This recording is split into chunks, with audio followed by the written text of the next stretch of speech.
Good morning students. Welcome to the economic classes. आज हम कर रहे हैं नेशनल इनकम के मेथड्स हम डिस्कस कर रहे थे, जिसमें हमारे पास 3 मेथड्स हैं बेटा. देखो, first one is a value added method, second one is a income method, third one is the expenditure method. आज जो हम मेथड कर रहे हैं that is a value added method. Value added method को हम प्रोडक्शन मेथड भी बोलते हैं. वैल्यू एडिड को हम प्रोडक्शन मेथड भी बोलते हैं. इसका दूसरा नाम क्या है? Industrial origin method, industrial origin method and net output method भी बोला जाता है. Income method is also called distributive share method and the factor payment method. Expenditure method is the consumption and investment method and the income disposal method. तो आज हम कर रहे हैं value added method. What do you mean by the value added method? Meaning देखो, पहले value added method measures national income. हम सारे ही मेथड से क्या मेज़र कर रहे हैं? National income. तो वैल्यू एडिड मेथड क्या है? एक मेज़रमेंट है जिससे हम नेशनल इनकम को काउंट करते हैं, नेशनल इनकम को हम मेज़र करते हैं इन टर्म ऑफ, किस टर्म में? Value addition. वैल्यू को एडिशन करते हैं बाय ईच प्रोड्यूसिंग एंटरप्राइजेज. हर एक एंटरप्राइजेस ने जो जो उसमें प्रोड्यूस किया है, हम उन सारी की सारी प्रोडक्शन को क्या करते हैं? ऐड करते हैं. हम उस सारी प्रोडक्शन को क्या करते हैं बेटा? ऐड करते हैं. जितनी भी क्या की गई है, जितनी भी वैल्यू, जितनी भी चीज़ों की प्रोडक्शन की गई है, हम उन सब को क्या करते हैं बेटा? ऐड करते हैं. हम उन सबको क्या कर रहे हैं? ऐड कर रहे हैं. In an economy during an accounting year. एक अकाउंटिंग ईयर के अंदर, एक इकॉनमी के अंदर हम उसको ऐड कर रहे हैं. तो सबसे पहले हम मेथड कर रहे हैं कि वैल्यू एडिड मेथड होता क्या है. वैल्यू एडिड मेथड जिसके अंदर जितनी भी in term of value addition by producing, जितनी भी चीज़ों की प्रोडक्शन की गई है इकॉनमी के अंदर इन एन अकाउंटिंग ईयर, हम सारी की सारी प्रोडक्शन को क्या कर रहे हैं? ऐड कर रहे हैं. तो वन बाय वन, ठीक है. देखो हम क्या डिस्कस कर रहे हैं. वैल्यू एडिड मेथड, ध्यान से देखना बेटा. Value added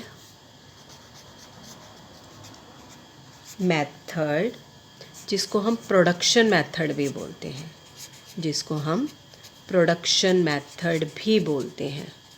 value added method जिसको प्रोडक्शन मेथड भी बोला जाता है. वैल्यू एडिड, वैल्यू एडिड क्या होता है? ध्यान से देखो. Value added is the difference. It is the value added, value को ऐड किया. It is the difference between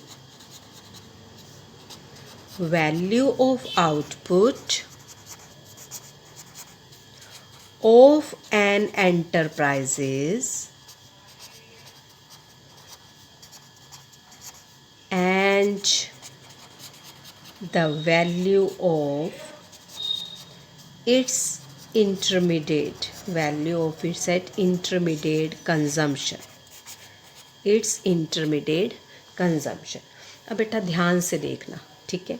value added, ठीक है, हमेशा ग्रोस पे निकलती है. हमेशा किस पे निकलती है? ग्रोस. जैसा कि हमने इनकम मेथड किया, जिसको हम डोमेस्टिक इनकम भी बोलते थे, वो निकलती थी NDP एट फैक्टर कॉस्ट पे, ठीक है.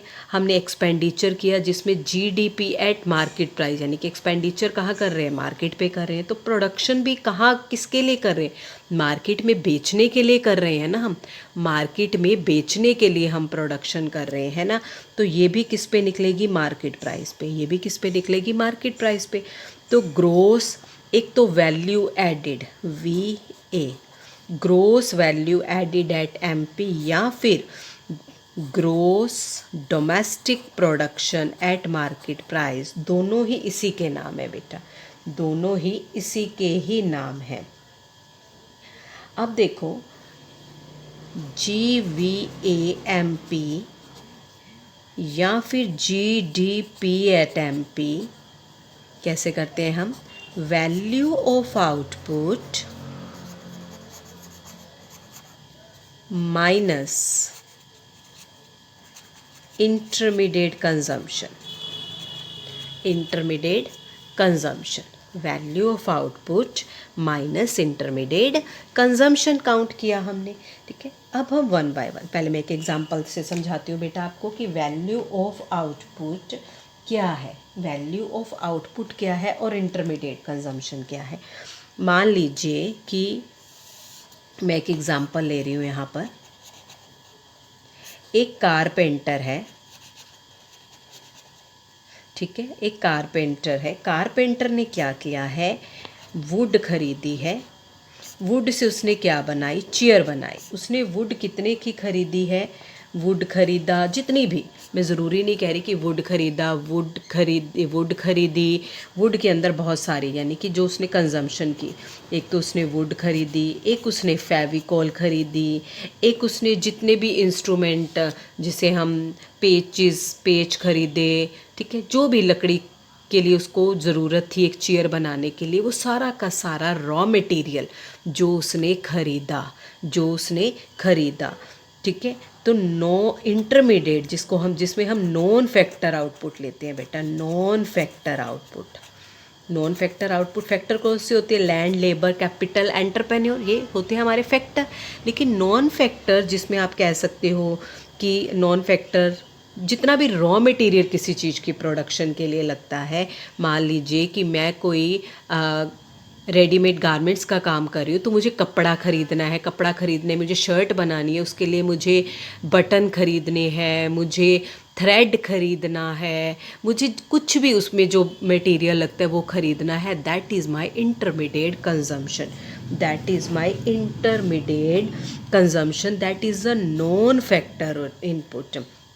तो मैंने कहा जो मुझे चेयर बनानी थी, चेयर बनाने के लिए सारा सामान कितने का आया, 1000 रुपीज़। कितने का आया, नॉन फैक्टर आउटपुट जो थे सारे के सारे कितने आए, 1000। और चेयर बन के रेडी हो गई, मैंने आउटपुट जितने की मार्केट में उसको बेचा, जितने की मार्केट में उसको सेल की, वो थी 1500।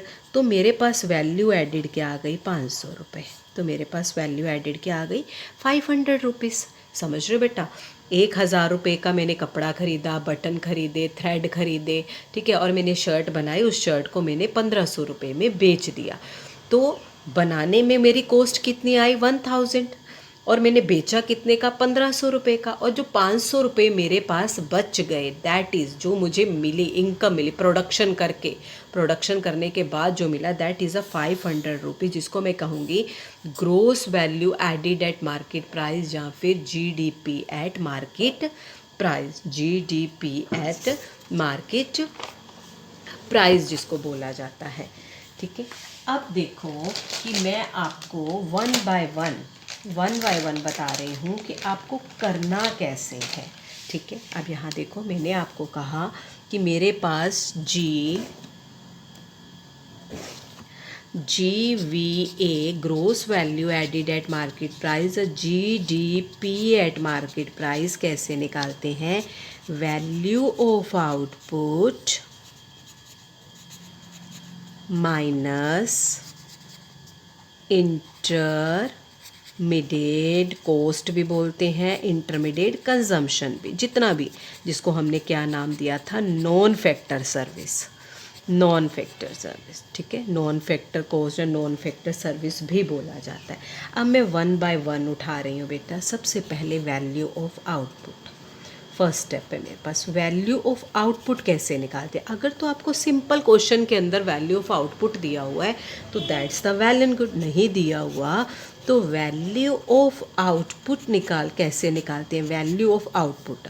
चलो अब ये बताओ कि वैल्यू ऑफ आउटपुट जब आप प्रोडक्शन कर रहे हो, हम प्रोडक्शन मेथड कर रहे हैं ना, जब आप प्रोडक्शन कर रहे हो, कोई किसी चीज़ को बना रहे हो, आउटपुट कर रहे हो, प्रोड्यूस कर रहे हो, ठीक है, प्रोडक्शन आउटपुट बना के वो चीज़ तैयार होगी, तो आप उस चीज़ को क्या करोगे, आप उस चीज़ को मार्केट के अंदर क्या करोगे, सेल्स करोगे। क्या करोगे, मार्केट के अंदर सेल करोगे।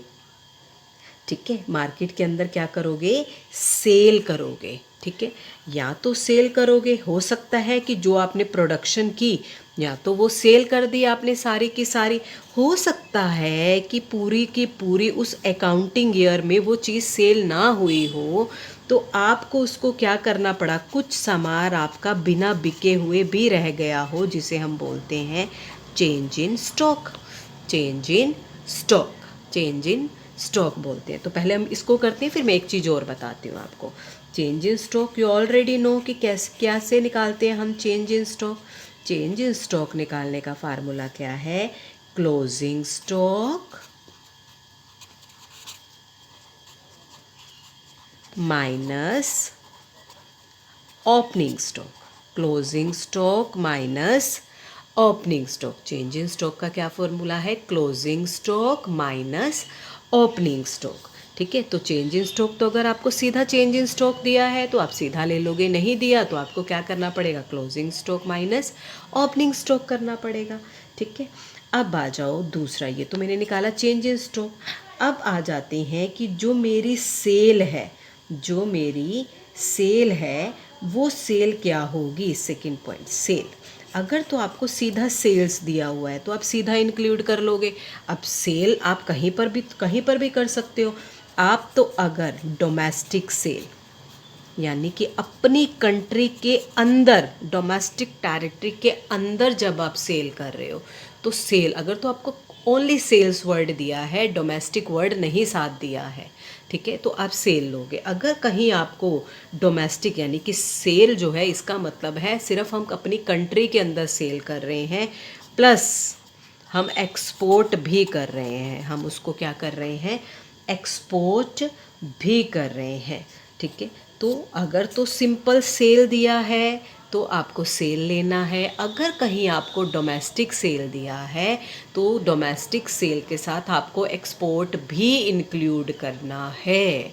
आपको डोमेस्टिक सेल के साथ साथ आपको एक्सपोर्ट भी इंक्लूड करना है।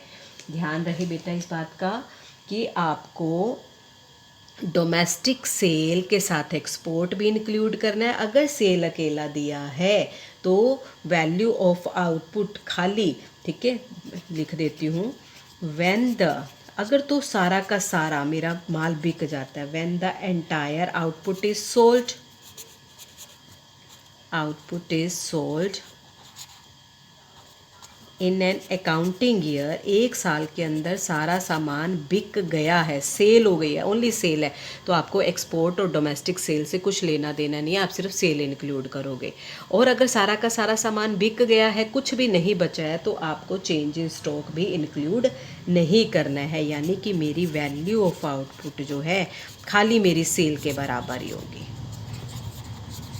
खाली सेल्स के बराबर ही होगी। अगर चेंज इन स्टॉक दिया हुआ है, या तो आप सेल करोगे, या तो आपका माल सेल हो गया है, या कुछ स्टॉक में बच गया है, या कुछ स्टॉक में बच गया है। अब एक चीज़ और आएगी बेटा इसके अंदर, ठीक है, तो अगर सेल है तो वो डोमेस्टिक सेल भी हो सकती है और एक्सपोर्ट भी हो सकती है। और सेल को निकालने का तीसरा मेथड क्या है, एक तो ये आ गया आपके पास, सेल की वैल्यू ऑफ आउटपुट जो है sale plus change in stock है, ठीक है, ये मेरे पास ये फर्स्ट स्टेप था। अब सेल को निकालने का क्या था, सेल जो है डोमेस्टिक सेल प्लस एक्सपोर्ट हो सकती है। सेल जो है वैल्यू ऑफ आउटपुट, पूरा का पूरा सामान बिक जाता है तो वैल्यू ऑफ आउटपुट खाली सेल्स के बराबर आएगी, खाली सेल्स के बराबर आएगी। अब सेल कैसे निकालते हैं, सेल को निकालने का एक और फार्मूला है, और that is a price into quantity sold, price and quantity sold. हो सकता है आपको सेल वर्ड ना दिया हो तो आपको सेल निकालनी पड़ेगी।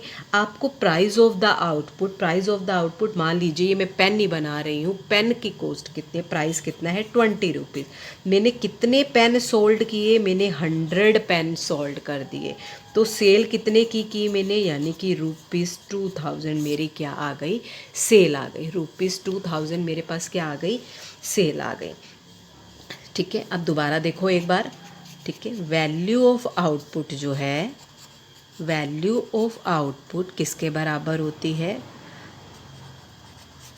सेल्स के बराबर होती है अगर सारा का सारा सामान बिक जाता है। हो सकता है कि सेल्स आपको अकेली ना दे के सेल्स की जगह सेल दो पार्ट्स में बटी हो। एक होगी, आगे लिखा होगा अगर डोमेस्टिक सेल लिखा है तो आपको एक्सपोर्ट लेना है। अगर डोमेस्टिक सेल लिखा है तो आपको एक्सपोर्ट लेना है। ठीक है, डोमेस्टिक सेल किसके बराबर होती है? एक्सपोर्ट के बराबर भी होती है। और वैल्यू ऑफ आउटपुट सेल भी हो सकती है, यानी कि जो आपने प्रोडक्शन की है वो आपका सारा सामान बिक भी सकता है, हो सकता है वो चेंज इन स्टॉक में भी रह जाए। तो चेंज इन स्टॉक का क्या फार्मूला है? Change in stock is equal to closing stock minus opening stock. Closing stock minus opening stock. ठीक है, तो मेरा जो वैल्यू एडेड था, value added is equal to value of output minus intermediate cost. अब जो वैल्यू ऑफ आउटपुट थी वो थी sales plus change in stock. Sale plus change in stock. अब जो सेल होती है वो दो तरीके से हो सकती है। एक तो हो सकती है डोमेस्टिक सेल और दूसरी क्या हो सकती है? एक्सपोर्ट। अगर तो डोमेस्टिक सेल दिया हुआ है तो मुझे एक्सपोर्ट को क्या करना है? प्लस करना है। अगर हो सकता है और मुझे सेल ना दी हुई हो तो मुझे क्वेश्चन के अंदर प्राइस दिया होगा और क्वांटिटी दी होगी। प्राइस 20 रुपीज़ है, क्वांटिटी कितनी बनाई? 100। तो सेल कैसे निकलेगी मेरे पास? P इंटू क्यू, यानी कि 20 इंटू 100, यानी कि 2000 रुपीज़। 2000 ये मेरी सेल होगी। ठीक है, तो वैल्यू ऑफ आउटपुट क्या है? सेल। वैल्यू ऑफ आउटपुट क्या है? Sale plus change in stock. Sale plus change in stock. Sale जो होती है, अगर सेल अकेली दी हुई है तो ठीक है। अगर डोमेस्टिक सेल दिया है मीन्स कि या तो मैं अपनी इकोनॉमी के अंदर प्रोडक्ट को सेल कर रही हूँ या फिर एक्सपोर्ट कर रही हूँ। चेंज इन स्टॉक आप लोगों को ऑलरेडी पता ही है, closing stock minus opening stock. ठीक है, तो value of output sale plus change in stock. Sale या तो डोमेस्टिक सेल दी होगी तो एक्सपोर्ट लेना है, अगर सिंपल सेल दी होगी तो कुछ नहीं लेना। ठीक है, उसके बाद जो सेल है हो सकता है प्राइस और क्वांटिटी से भी निकल सकती है। प्राइस और क्वांटिटी से भी निकल सकती है। अब देखो, value added is equal to value of output minus intermediate consumption, जिसे हम इंटरमीडिएट कॉस्ट भी कहते हैं। ठीक है, मैंने वैल्यू ऑफ आउटपुट निकाली थी। वैल्यू ऑफ आउटपुट थी मेरे पास sales plus change in stock. Sale plus change in stock. Sale plus change in stock. Sale का मतलब था ये हो सकता है डोमेस्टिक सेल दिया हुआ है तो मैं प्लस एक्सपोर्ट भी लूँगी। सेल प्लस एक्सपोर्ट भी लूँगी। और अगर मुझे सेल हो सकता है P इंटू क्यू करके भी मुझे सेल जो है वो निकालनी पड़ जाए। ठीक है, अब वैल्यू ऑफ आउटपुट, जो मेरी वैल्यू ऑफ आउटपुट थी, ठीक है, मैं सेल भी करूँगी, हो सकता है चेंज इन स्टॉक में भी आ जाए। अगर कहीं एक वर्ड आपको क्वेश्चन में ये भी आ जाए, production for self consumption, production for self consumption, तो आप उसको भी ऐड करोगे। तो आप उसको भी ऐड करोगे वैल्यू ऑफ आउटपुट। अगर तो सिंपल सेल दिया हुआ है तो कोई लेना देना ही नहीं है। वैल्यू ऑफ आउटपुट हमेशा सेल के इक्वल होता है, यानी कि मैंने जिस चीज़ की प्रोडक्शन की मैंने पूरा का पूरा उसको बेच दिया। ठीक है, तो आपको कुछ भी लेना देना नहीं है चेंज इन स्टॉक, प्रोडक्शन और सेल्फ कंजम्पशन से। ठीक है, अगर वैल्यू ऑफ आउटपुट में सेल दिया है प्लस चेंज इन स्टॉक दिया है या प्रोडक्शन फॉर सेल्फ कंजम्पशन दिया है तो मुझे तीनों को ऐड करना है। हो सकता है सेल सिंपल ना देके डोमेस्टिक सेल और एक्सपोर्ट दिया हो तो आप दोनों को लेके पहले सेल बनाओगे। सेल के लिए हो सकता है P इंटू क्यू दिया हो। अब एक नया वर्ड ऐड हो गया। ठीक है, कि जो मेरे पास वैल्यू ऑफ आउटपुट है वो तीन चीज़ों पे डिपेंड करती है। एक तो है सेल, एक है change in stock, change in stock पता ही है क्लोजिंग माइनस ओपनिंग, और एक है प्रोडक्शन फॉर सेल्फ कंजम्पशन। ध्यान से देखना, प्रोडक्शन फॉर सेल्फ कंजम्पशन। ठीक है, मान लीजिए कि मैंने कोई भी चीज़ बनाई है, कोई भी चीज़ बनाई है, मान लीजिए मैंने शर्ट्स बनाई, मैंने शर्ट्स की प्रोडक्शन की, मैंने सेल जो थी, सेल 1,00,000 रुपए तक की सेल कर दी शर्ट की, 1,00,000 रुपए तक की सेल कर दी शर्ट की। चेंज इन स्टॉक, जिसमें से मेरा 10,000 रुपये का माल अभी स्टॉक में पड़ा हुआ है। चेंज इन स्टॉक यानी कि स्टॉक में पड़ा हुआ है, यानी कि साल ख़त्म हो गया लेकिन मेरा वो सामान अभी बिका नहीं, मेरा सामान अभी पड़ा हुआ है। 1,00,000 की मैंने सेल कर दी, चेंज इन स्टॉक पड़ा है, और उसमें से 5,000 रुपये की शर्ट जो हैं वो मैं घर पे सेल्फ कंजम्पशन के लिए ले गया, मैंने रिश्तेदारों को दे दी। यानी कि मैंने मार्केट में सेल नहीं की, मैंने एज अ गिफ्ट ले ली, मैंने अपने यूज़ के लिए उन चीज़ों को यूज़ किया। तो लेकिन मैंने प्रोडक्शन तो की थी ना उनकी, मैंने प्रोडक्शन तो की थी उनकी, लेकिन उस प्रोडक्शन को मैंने सेल्फ कंजम्पशन के लिए यूज़ कर लिया। अब मान लीजिए एक फार्मर है, एक फार्मर है, वो 1 साल के अंदर जो है मान लो 50,000 रुपये की वीट की प्रोडक्शन कर रहा है, जिसमें से उसका 5,000 रुपये का माल स्टॉक में ही पड़ा हुआ है, बिका ही नहीं है, और 2,000 रुपये का माल जो है वो क्या हो गया है, वो मार्केट में सेल के लिए चला गया है, वो मार्केट में क्या है, सेल के लिए चला गया है। ठीक है, अब ये देखो, लेकिन प्रोडक्शन तो की है ना, यहाँ पर देखो 10, यहाँ पर कितना आया 10, यानी कि 1,15,000 मैंने टोटल सेल की थी। 1,15,000 की मैंने सेल तो की है ना बेटा। ठीक है, तो 1,15,000 मैंने टोटल प्रोडक्शन तो की है ना, तो यानी कि ये चाहे वो मैं सेल करूँ, चाहे मेरे स्टॉक में पड़ी हो, चाहे मैं सेल्फ कंजम्पशन के लिए यूज़ करूँ, लेकिन मेरी टोटल प्रोडक्शन कितनी थी, 1,50,000 थी। ऐसे ही देखो फार्मर की कितनी है, 55, और यानी कि 57,000 की उसने टोटल प्रोडक्शन तो करी है ना बेटा।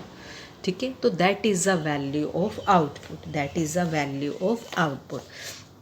अब नेक्स्ट आ जाता है मेरे पास intermediate, intermediate consumption, intermediate consumption जिसे इंटरमीडिएट कॉस्ट भी कहते हैं, इंटरमीडिएट परचेज भी कहते हैं। परचेज यानी कि आप इसके अंदर आपका रॉ मटेरियल आ जाता है। ठीक है, जितना भी रॉ मटेरियल आपने ख़रीदा that is a intermediate cost है। ठीक है, इंटरमीडिएट कॉस्ट है। जितना भी आपने फ्यूल पे खर्च किया है, जितना भी आपने इलेक्ट्रिसिटी पे खर्च किया है, ठीक है, जितना भी पावर पे खर्च हुआ है, वो सारा that is a non factor, that is a non factor, non factor cost. ठीक है, that is a intermediate consumption और कॉस्ट, यानी कि किसी प्रोडक्ट को बनाने में जो कॉस्ट पे मुझे बेयर करना पड़ा that is a intermediate cost बोला जाता है उसे। अब देखो जो इंटरमीडिएट कॉस्ट है, इंटरमीडिएट कॉस्ट आ जाती है मेरी। इंटरमीडिएट कॉस्ट का क्या मतलब है, अब कॉस्ट जो मैंने कॉस्ट लगाई है, अब आपको कॉस्ट को भी दो चीज़ों पे डिवाइड करना पड़ेगा। अब कॉस्ट, कोई भी चीज़ की प्रोडक्शन कर रहे हो तो रॉ मटेरियल आप क्या करोगे, या तो परचेज करोगे, परचेज कहाँ से करोगे आप, purchase of raw material, purchase of raw material from, कहाँ से परचेज़ किया आपने, purchase of raw material from domestic, देखो मैंने डोमेस्टिक लगाया है, डोमेस्टिक फर्म से परचेज़ किया। Purchase of raw material from domestic firm से आपने उसको परचेज़ किया। या फिर आप क्या करोगे, आपने क्या किया, इंटरमीडिएट कॉस्ट यानी कि परचेज ऑफ रॉ मटेरियल, या तो हमने डोमेस्टिक फर्म से ख़रीदा है, या फिर हमने क्या किया, उसको इंपोर्ट किया, यानी कि जो रॉ मटेरियल लग रहा था। अगर तो सिंपल दिया है इंटरमीडिएट कॉस्ट तो आपको कुछ नहीं लेना देना, अगर नहीं दिया हुआ है तो आप रॉ मटेरियल को, अगर डोमेस्टिक फर्म दिया है तो आप इंपोर्ट लोगे, अदरवाइज़ नहीं लोगे। देखो मैं एक एग्जांपल से समझाती हूँ। इंटरमीडिएट कॉस्ट मान लीजिए 1,200 रुपये है आपकी, ठीक है, और इम्पोर्ट इम्पोर्ट जो है वो 300 रुपीज़ है। अब देखो मुझे इंटरमीडिएट कोस्ट दिया हुआ है, इंटरमीडिएट कोस्ट दिया हुआ है, मीन्स इम्पोर्ट्स जो है ऑलरेडी इंक्लूड है, already included in the value of intermediate consumption. तो मैं इम्पोर्ट नहीं लूँगी, अब देखो अगर केस 2 ले लेते हैं, अगर दिया हुआ है तो, अगर ये दिया हुआ है purchase of raw material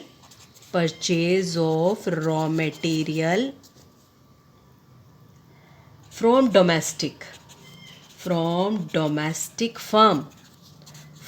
domestic firm में दिया हुआ है, और इम्पोर्ट मान लीजिए ये 200 और इम्पोर्ट मुझे दिया हुआ है 100। तो मुझे दोनों को लेना है, डोमेस्टिक फर्म भी और इम्पोर्ट भी, डोमेस्टिक भी लूँगी प्लस इम्पोर्ट भी लूँगी, ठीक है।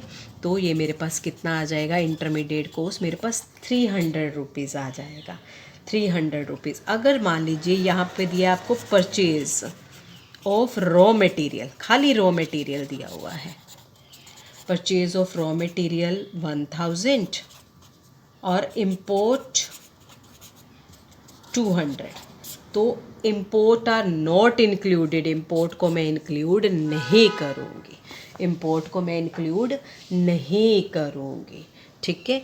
तो अब ध्यान से देखो, मैं दोबारा एक बार बता रही हूँ आपको, ठीक है। वैल्यू एडेड, जिसे हम बोलते हैं GVA at market price, gross value added.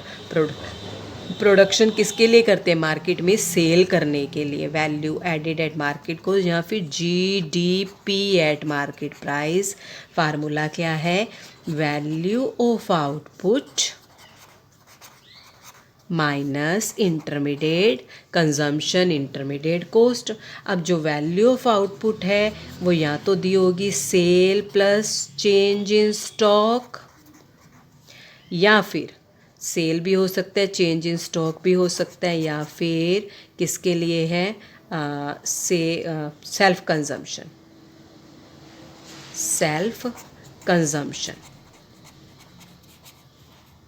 Production for self consumption minus intermediate cost. अब जो सेल है वो मेरे पास दो तरीके से सेल दिया है, तो ठीक है, नहीं दिया हुआ तो मुझे क्या करना है, मुझे क्या लेना है, क्या दिया होगा, डोमेस्टिक सेल के साथ मुझे एक्सपोर्ट को प्लस करना ही करना है, डोमेस्टिक सेल और एक्सपोर्ट। या फिर सेल नहीं दिया होगा तो सेल की जगह पर आपको P/Q दिया होगा तो आप सेल निकाल लोगे। चेंज इन स्टॉक आपको पता ही है, closing stock minus opening stock होता है, closing stock minus opening stock होता है। प्रोडक्शन फॉर सेल्फ कंजम्पशन दिया है तो लेना है, अगर दिया है क्वेश्चन में तो हम लेंगे, यानी कि प्रोडक्शन किस किस चीज़ की गई है, वैल्यू ऑफ आउटपुट, प्रोडक्शन को या तो मैंने सेल किया, या मेरे पास स्टॉक में पड़ा है, या फिर मैंने सेल्फ कंजम्पशन के लिए उसको यूज़ किया है। तो जो सेल है वो डोमेस्टिक सेल होगी या एक्सपोर्ट है। अगर सेल सिंपल दिया है तो नहीं लेना, डोमेस्टिक सेल और एक्सपोर्ट इंक्लूड करना है, सेल P/Q इंक्लूड करना है, चेंज इन स्टॉक में क्लोजिंग माइनस ओपनिंग आता है, और बाकी बचा अब इंटरमीडिएट कोस्ट जो है वो सिंपल दिया है तो लेना है।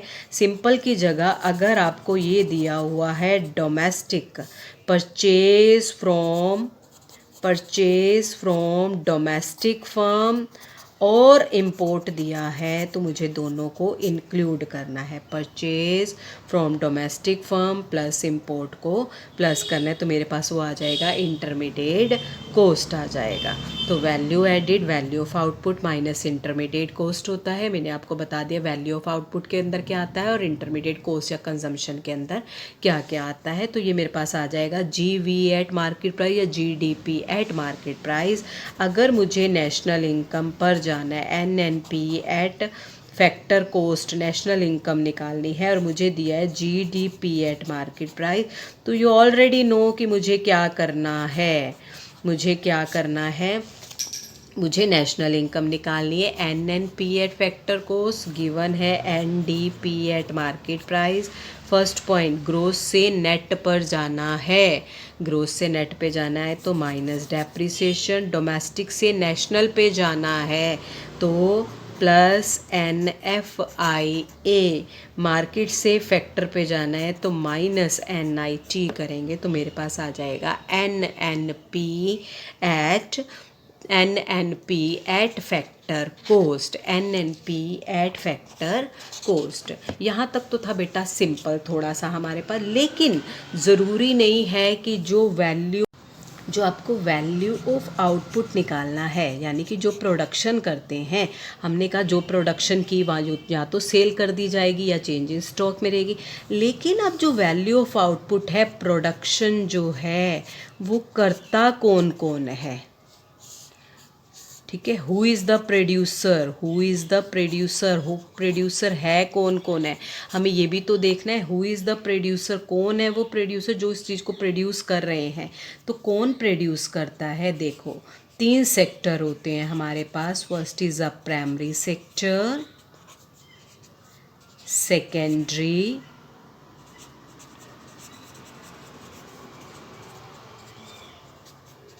एंड टेरिशरी सेक्टर, जिसे सर्विस सेक्टर भी बोलते हैं, और जिसको सेकेंडरी को इंडस्ट्रियल सेक्टर भी बोलते हैं, और इसको एग्रीकल्चर सेक्टर भी बोलते हैं, ठीक है। अब प्राइमरी सेक्टर के अंदर क्या क्या आता है, प्राइमरी सेक्टर के अंदर हमारे पास जितनी भी एग्रीकल्चर सेक्टर है, जितनी भी फिशिंग है, माइनिंग है, यानी कि नेचुरल प्रोडक्ट जितने भी हैं, वो जो प्रोडक्शन कर रहे हैं, वो हमारे पास आएगा। इधर मैं देख रही हूँ दूसरी साइड पे GVA, value added at market price में किसकी प्रोडक्शन को मैंने वो किया है, वैल्यू ऑफ आउटपुट। कौन कर रहा है production, value of output, value of output कौन कर रहा है, value of output of primary sector यानी कि agriculture sector, plus secondary sector जिसके अंदर इंडस्ट्री आती है। इंडस्ट्री क्या करती है, इट कन्वर्ट, क्या करती है, it convert raw material into finished good. Production तो कर रही है ना, कुछ भी बना रही है, प्रोडक्शन तो कर रही है। तो वैल्यू ऑफ आउटपुट किसकी, इंडस्ट्रियल सेक्टर की, value of output industrial sector ले लिया मैंने यहाँ पर। थर्ड मेरे पास क्या आ गया, सर्विस सेक्टर, सर्विस सेक्टर यानी कि टर्शरी सेक्टर। टैरिशरी सेक्टर क्या करता है, जितनी भी सर्विस है, बैंकिंग है, इंश्योरेंस सर्विस है, ठीक है, ट्रांसपोर्ट सर्विस है, एजुकेशन है, फाइनेंस की सर्विस है, जितनी भी सर्विस है that is a third sector, यानी कि सर्विस सेक्टर में आती है, यानी कि वो प्रोडक्शन कर रहा है, यानी कि value of output, value of output किसकी, सर्विस सेक्टर की, value of output service sector की, ठीक है। तो वैल्यू एडिड में value of output primary, secondary and the service sector, तीनों की वैल्यू आउटपुट को मैंने क्या कर दिया, प्लस कर दिया। अब इंटरमीडिएट, अब प्राइमरी सेक्टर जो है अगर किसी चीज़ की प्रोडक्शन कर रहा है तो कॉस्ट तो आएगी ना, तो इंटरमीडिएट कॉस्ट किसकी आ गई, प्राइमरी की, प्लस इंडस्ट्रियल सेक्टर की, प्लस सर्विस सेक्टर की, ठीक है। तो जब मैंने वैल्यू ऑफ आउटपुट यानी कि इन तीनों का समेशन, इन तीनों का समेशन, यानी कि value of output minus intermediate cost, value of output किसकी थी, प्राइमरी की, सेकेंडरी एंड द टेरिशरी, और इंटरमीडिएट कॉस्ट भी क्या हो गई, इन तीनों की। जब मैंने इन तीनों को प्लस कर दिया, यानी कि gross value added market price primary sector, gross value added at market, gross value added at primary sector, ये प्राइमरी ले लिया, gross value added market price secondary यानी कि industry sector, gross value added service sector, ठीक है। तो जब मैंने इन तीनों का समेशन कर दिया, gross value added at market price तो क्या आ गया मेरे पास, GDP at market price. GDP at market price. हो सकता है आपको वैल्यू ऑफ आउटपुट डायरेक्ट दे दिया जाए, या हो सकता है कि आपको 3 सेक्टर की फॉर्म में दे दिया जाए, तो आपको ऐसे अलग अलग निकाल के फिर ये करना है।